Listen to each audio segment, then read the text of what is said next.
Argument of contingency sir. अरे मैं आपसे कई बार कह चुका हूँ कंटिजेंसी का मतलब। अब मैं कैसे असम मुफ्ती साहब के सवाल का एक भी सही दलील नहीं दे पाए जावेद अख्तर। मेरे अल्लाह ने सच फरमाया है कि हक बुलंद होकर ही रहेगा और बातिल मिट कर ही रहेगा। देखिए इस वीडियो के अंदर कि बातिल ने हक के सामने किस तरीके से घुटने टेके हैं। एक राउंड में भी नहीं, एक राउंड में भी नहीं। कौन सा? और ना ही अभी आपका क्लोजिंग आर्गुमेंट है नहीं हो, बता देना। Argument of contingency sir. अरे मैं आपसे कई बार कह चुका हूँ कंटिजेंसी का मतलब। अब मैं कैसे समझाऊं आपको आपस में आप और कितने आसानी से समझाऊं मैं, मुझे तो नहीं समझ में आ रहा है।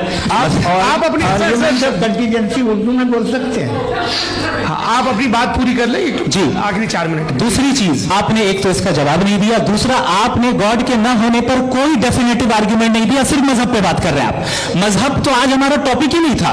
आज तो हमारा टॉपिक हो, आप मजहब से ले लेकर आईएस तक चले गए। भाई हमारा क्या ताल्लुक है उससे? We condemn them.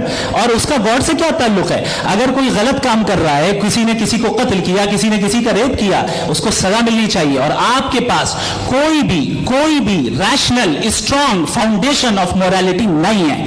आपने कहा कि मेजॉरिटी तय करेगी सोसाइटी की, वो सही होगा। मैंने कहा हिटलर को फिर आप सही कहेंगे? नहीं, प्लेनेट की सोसाइटी की मेजॉरिटी तय करेगी। तो पहले प्लेनेट की मेजॉरिटी गॉड के एग्जिस्टेंस को मानती है, आप क्या नहीं रिलीजियस है? तो यानी आपके पास कोई स्ट्रॉन्ग फाउंडेशन नहीं है ऑब्जेक्टिव मोरालिटी का। ऑब्जेक्टिव मोरालिटी का अगर कोई फाउंडेशन है तो वो सिर्फ गॉड है, गॉड है, गॉड है। Thank you.